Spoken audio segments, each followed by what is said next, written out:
God bless you guys. I love you, Dynasty. First of all, guys, I want to give a quick shout out to my Lord and Savior, Jesus Christ. If it wasn't for him, we wouldn't have the opportunities that have been presented before us. I want to thank ACN being one of the greatest original companies on the face of the planet that genuinely cares about their people. I want to thank Monica and Omar for creating that incredible video. And Mr. Kevin Ray, I appreciate you guys, love you guys. You know, a lot of times people say, Nakota, how big is your team? And things of this nature.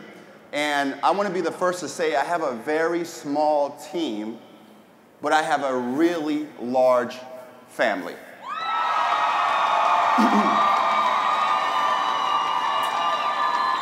So I'm excited to be here with each and every one of you guys and share with you some of the value that this company has been able to bless me with. And you know, a lot of times, we get involved in network marketing.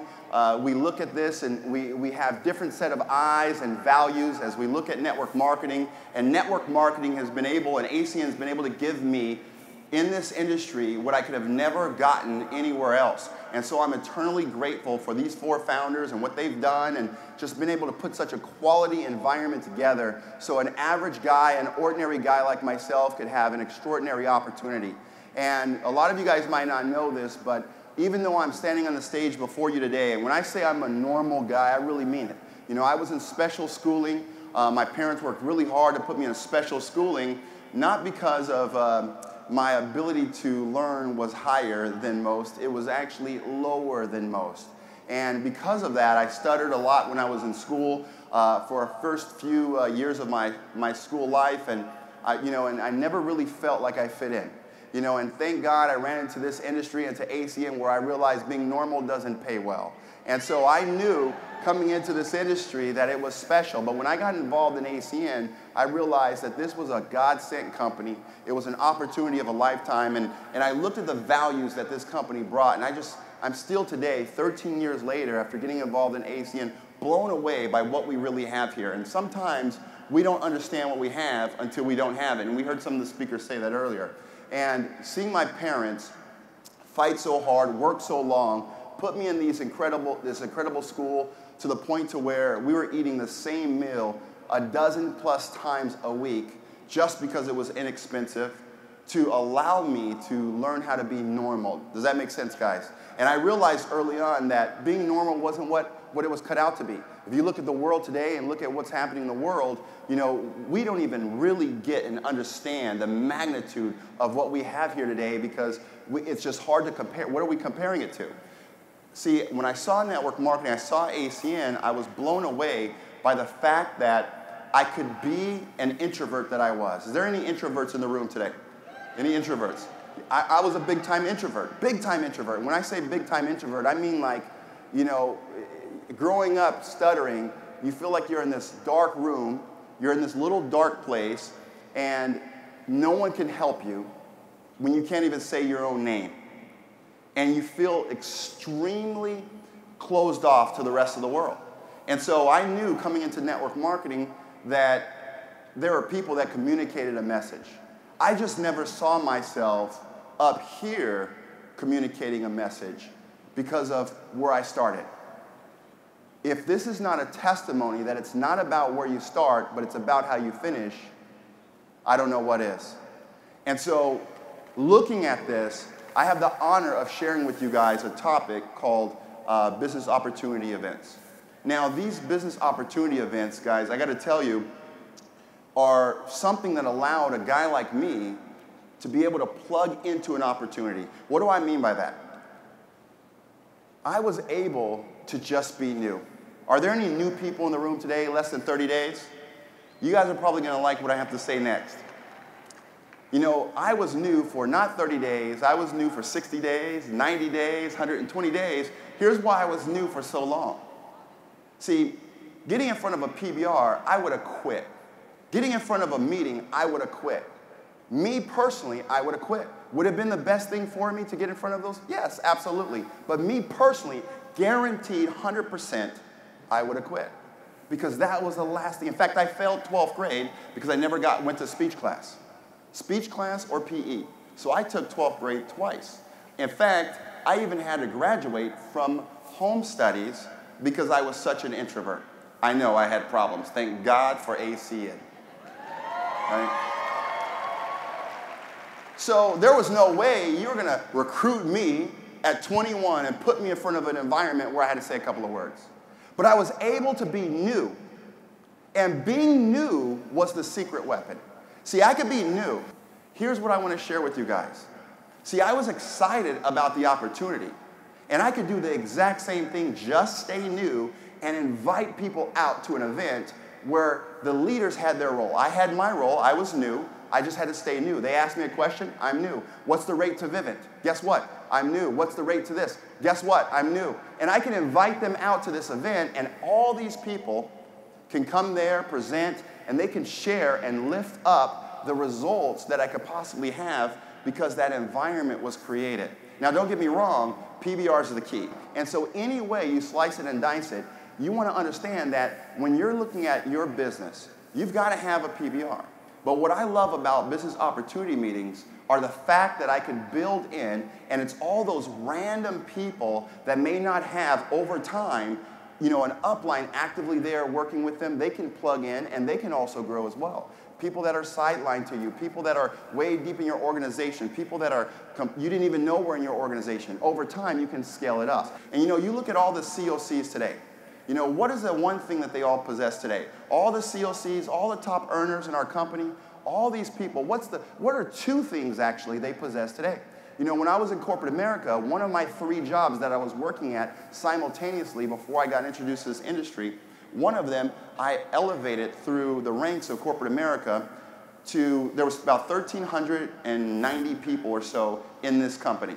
And within the first year, I realized that I had surpassed about 1,300 of those 1,390 people or more. And the reason that had happened was because I had 2 things that I just brought to network marketing. Would you guys like to know what those 2 things are? And here's those 2 things that all the COCs bring to network marketing.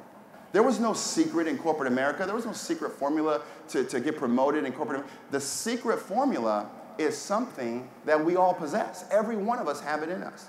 However, occasionally we'll make these reasons, aka excuses, as to why it wasn't convenient to show up to the international, why it wasn't convenient to show up to the, you know, the PBR, why it wasn't convenient to show up to the BOM, why it wasn't convenient. See, if being successful, see, when I hear people say it's hard, here's what I believe. I really don't believe network marketing's hard. Losing a sister due to lack of revenue, that was freaking hard. The hard part about it is the conversation you have in your mind about it. It's that conversation that makes all the difference. Are you really committed? Are you a part of the environment? Are you really plugging in? Meaning 100%. Without a shadow of a doubt, am I committed? Will I show up? Imagine if an NFL team, you know, a player just decided not to show up that weekend to their event. Could you imagine the catastrophe that would happen? See, they're willing to do this for a season. What I love about network marketing is you can do this for a season, go RVP, and everything that you hope for, wish for, wanted can be created. And what I love about ACN more than any other company in the world is the foundation that this company has given us. The base, these co-founders, the executive team, all these guys have created such an environment. See, in our markets, right, when we have business opportunity meetings, the goal is to create a solid base. What do I mean by a solid base? If your foundation is as large as this stage, you're not going to really build too tall of a building. If your foundation is as large as this arena, you could build a huge building.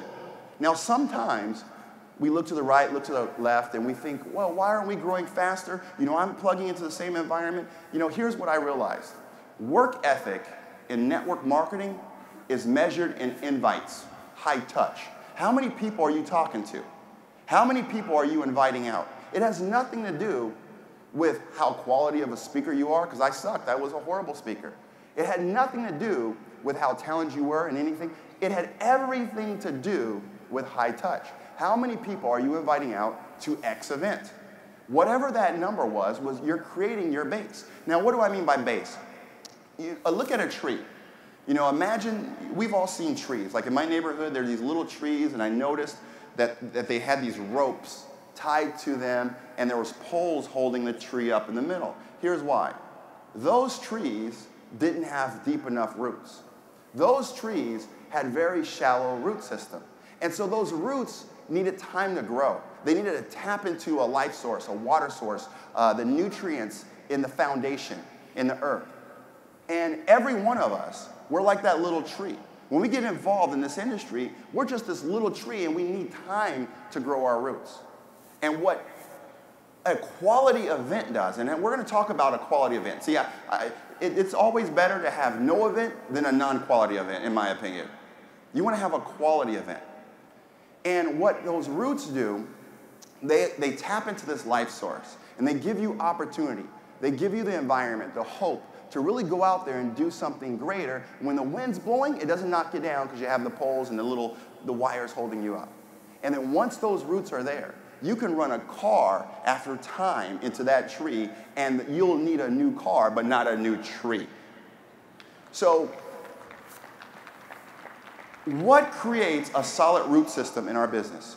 Whoever has the most real estate in the event. Again, high touch, how many contacts you make. I'm a very, let's say, pragmatic trainer. I'm not going to jump around and scream at you, but here's what I will do. I'll tell you principles, top production in my entire career since year one. Not the sharpest, not the quickest, not the fastest, just top producer. Does that make sense? Are you okay with that today? So here's what I'll tell you. Ladies and gentlemen, when you go out there and build your business and you're creating this environment, you want to look at that environment and you want to measure it every single week. How many guests do you have at this BOM? How many people do you have invited out? Because if your number of invites are low, I mean, your results are going to be low. See, here's what I love about this opportunity. Anyone can do it. I don't care if you're in special classes. I don't care if you've been made fun of your whole life. Anyone can do it. It doesn't matter. ACN doesn't discriminate. They'll allow anyone to go RVP. But you have to put in the work. And the high touch scenario is the only way to put in the work to be successful in this business. Okay? So number of invites. We're going to talk about 4 steps today that actually matter. The meeting before the meeting after the meeting, and confirming the next meeting. Now, what do I mean by the meeting before the meeting? You know, the meeting before the meeting is pretty simple. It's a very, how should I say it, incredible way to win the mind of the prospect. Now, a lot of times, people will come to the meeting and they'll have, you know, what I call baggage. We'll talk about that in a second. Your goal before the meeting is not to really explain the opportunity. Your goal is not to, you know, go out there and try to sell it or pre-sell the opportunity. ACN's not for sale. Your goal is to go out there and create a value with the prospective IBO. Why are they here? What's in it for them? Because remember, everyone's favorite radio station is WIIFN. What's in it for me? And so if you know they're already dialed into that radio station, why don't you play the right music? Play their favorite song.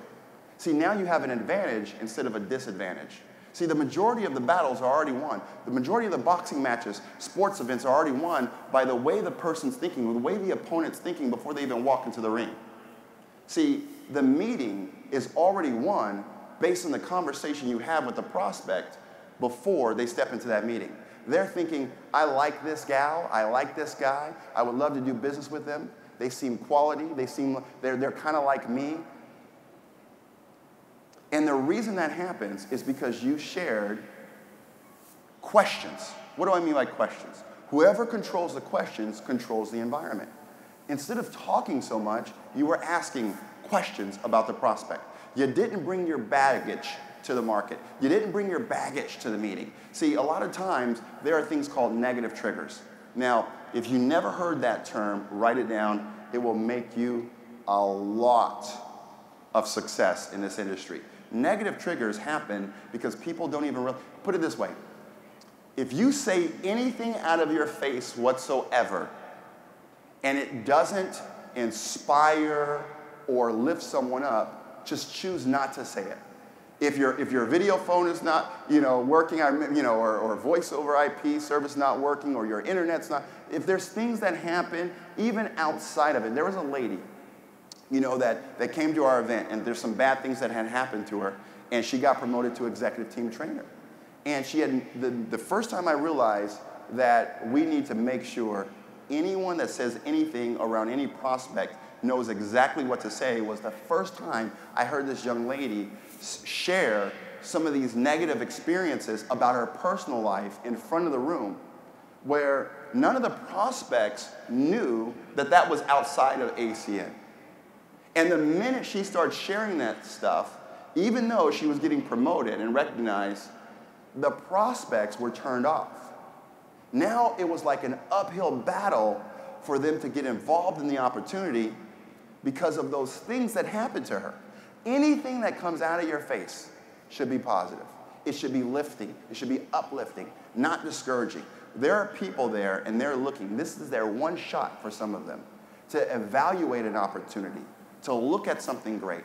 And if we talk about anything that's not positive or uplifting, if you're going to talk about anything at all, you can have the opportunity to destroy someone else's business.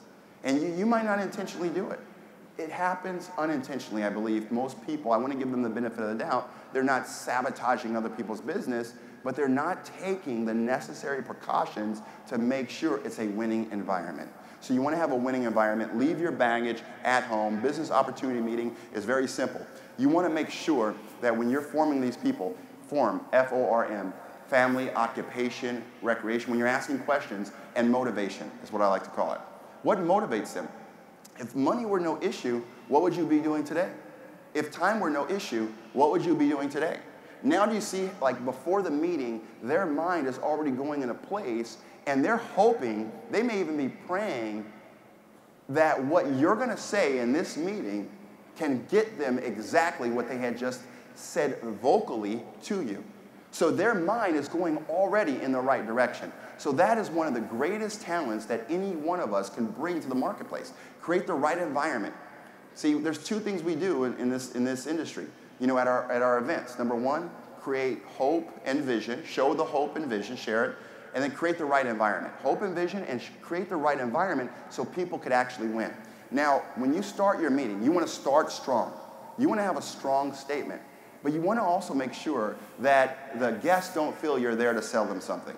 Because if you start strong and you go up there and you start yelling at the prospects and the IPOs and the weirdest thing, which happens a lot, and leaders will probably attest to this, you'll see people presenting ACN having a conversation with some weird negative rep in the audience. They'll be talking about stuff that no one even needs to hear. If it's not on that 1 through 8, why are you talking about it? All those guests, all those prospects have no idea what you're talking about. So when you start strong, make it a strong intro. Close strong. Keep those two close together. That's a Mr. Provenzano tip, and I love that tip, by the way. Now, the 1 through 8 is a pretty simple overview. Would you guys agree? It doesn't say 1 through 80. It doesn't say 1 through 800. It says 1 through 8. And because it says 1 through 8, this shouldn't take you 30 minutes. It shouldn't take you an hour. Why would a presentation take an hour? You're going to say so much that the prospects are going to be confused. And they're going to have no choice but to say, I need to think about it. There is so much here. It sounds good. I think it's great.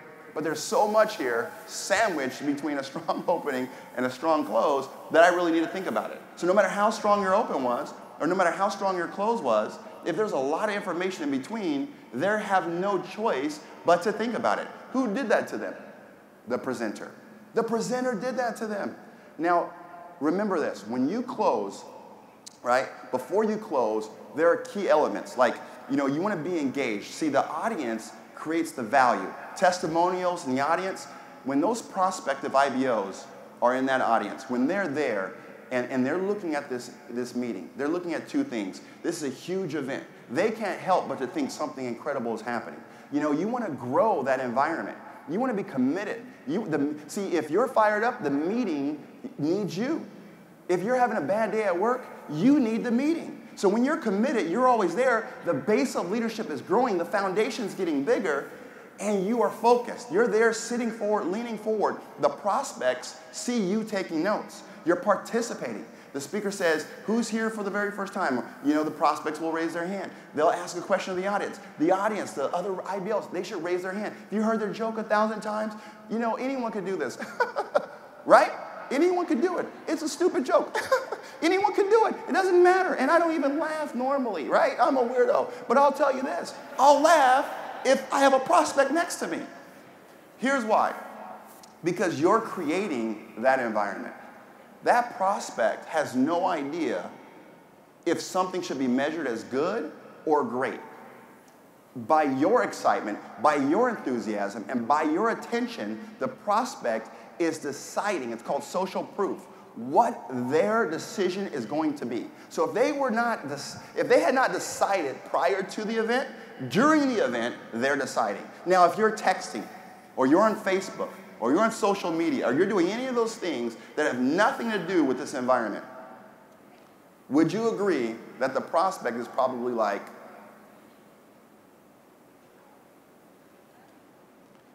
if you get up and you go pee-pee, we're adults, we can hold our pee, and if we can't, we should sit in the back of the room. Why are we sitting in the front row if we know we gotta go? That makes no sense. Because the minute you get up, you now distract every single eyeball onto your side, your peripheral, and as well behind you. And it gives them the signal that it's okay to get up. Nothing bothers me more than an IBO getting up in the meeting. And usually it's because they have a prospect that's running late or calling them to make an excuse as to why they can't be there, and they feel they should answer this call and mess everybody else's business up. Now, you guys, is it okay if I'm just honest with you guys, 100% transparent? See, these prospects, they might have been thinking, you know what? I didn't see anybody get up, so I'm not going to get up.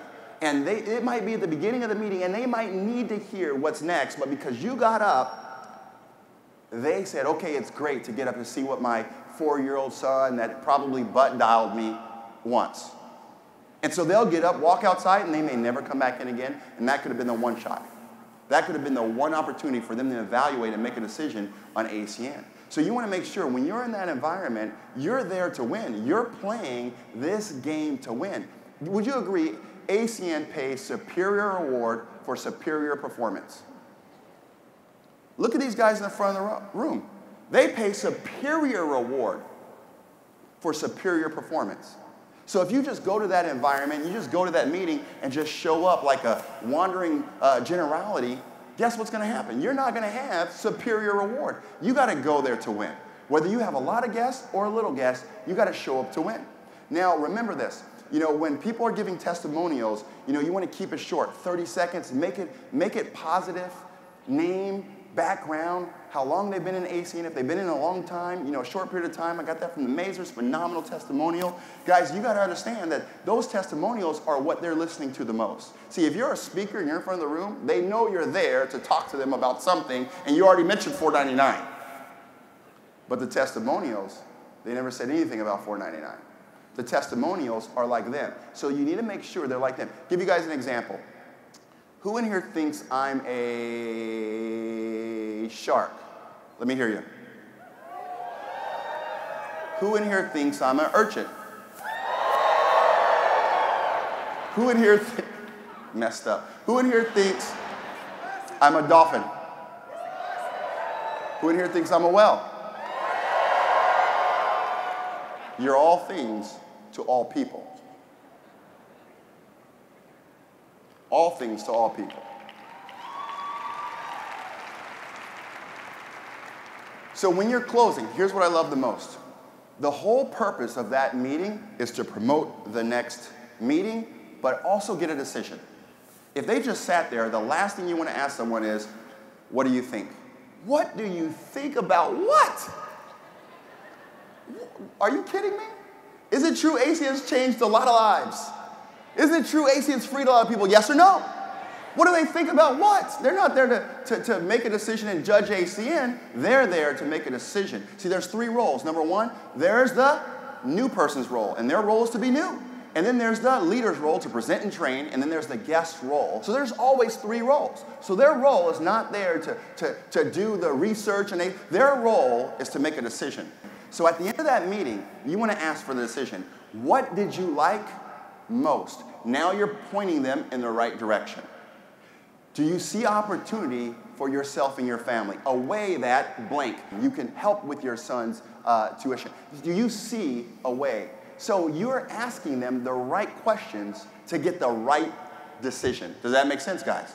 Okay, so you want to make sure that as you guys are closing the event, your role is very important. You want to make sure that you know that your role is key. And when you look at this, and when I look at the opportunity, and the leader in front of the room doesn't seem like they're trying to hard close me, I feel more comfortable. The team feels more comfortable. The environment feels more comfortable. The prospects feel more comfortable. The prospects feel like they can bring their people to this environment because you created an environment that didn't feel uncomfortable. So there's one way that I love to end the events. Number 1, well, actually I should say strong close. It's more of a direct close, if anything. There's A, B, and C. You're here today, you're for the very first time. A, you're like me, you see the opportunity, you're thinking everybody's using the services, so why not me? Everyone's going to probably use these services for the rest of their life, so why shouldn't I get paid on that? A stands for application. Congratulations. I see a couple of you guys fill out the application right now. Give yourselves a round of applause. Way to go. And now you're confirming that decision for those people. Number 2, or B. B is you're here, you love what you see, but I have some questions. So A stands for application. B says, you know what, I love what I hear, but I have some questions. Great. That's exactly what the next step is. We're going to break and we're going to answer your questions. If those questions are to your liking and you see value in ACN, let me welcome you to ACN as well. And then there's category C. So C stands for customer. Be the customer of the person who invited you here and save, you create some value on one of your services, but also make a difference in their life and feed a hungry child. A, B, and C. So after the BOM, guys, the people, I saw Simon the Booth do this once. I remember we were in Europe a long time ago, and the meeting was over, and he had a bunch of prospects. It was like the meeting after the meeting. And then he had all these prospects around him, and he started ordering all this crazy food.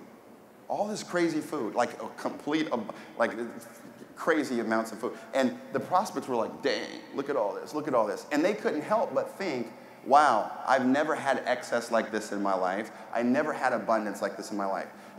What do most people do? Now, I'm not saying you should do that because obviously we're ballers on a budget when we get started in this industry, right? I get that. However, you don't go to a coffee shop and make the prospect buy your coffee. You don't go out to eat afterwards and make the prospect buy your meal. Now, I'm saying this as if you don't already know that, but sometimes people will come into your business and they might not know that. So you want to create the right environment and make sure that they're always evaluating, they're watching what it is that you're doing. They're looking for little subtle clues as to whether or not they're going to be in this business with you. Now, do you guys want to know what one of the greatest secrets I've ever learned in this industry that allowed me to really go out there and hit certain levels of production, and it's allowed my family to live on the other side of lifestyle? Would you guys like to know what that is? I'm not convinced. Would you really like to know what that is? Here's what I realized. I realized the fortune is in the 48%. 48% of all salespeople never follow up with a prospect. 25% of salespeople make a second contact. 12% of sales, right, make a contact and stop. Only 10% of salespeople make more than 3 contacts. Do you know I was followed up with 8 times, and it was because of free pizza I showed up. No joke. I was piqued. My 8th time got me into this industry of being followed up with. How many organizations have you lost because you just thought that this person wasn't interested because they never called you back and you didn't follow up? So there's a fortune in the follow-up. I'm a firm believer of it. Ladies and gentlemen, here's what I believe. You didn't come here to be ordinary. You came to this environment to be extraordinary. ACN is a blessed company. We have a blessed environment. These are blessed leaders. The founders are blessed people. They came here to pour into you what had been poured into them for years. It's been an honor to be up here on the stage with you and share with you my perspective of what allowed our BOMs, our environments, to allow the team to have the levels of success. I hope that you take something from this event. I hope that you benefit from this and your family benefits from this the way that my families benefit from this. Guys, this is it. This is our season. The next 25 years, these guys aren't playing around. It's a great opportunity 25 years ago, but it's a phenomenal opportunity today. You and I are here for a reason. We're going to take this thing to the next level of RVPs and SVPs and COCs. They haven't even signed up in ACN yet. They're going to be the people you invite out to your event this week. So if you know for a fact the next generation of leaders hasn't even showed up in your business yet, this is it. This is your shot. You want to take a moment. You want to make sure that you go back to your marketplace ready for action. Invite people out to your event at a record number. This is it. You can do it. I believe in you.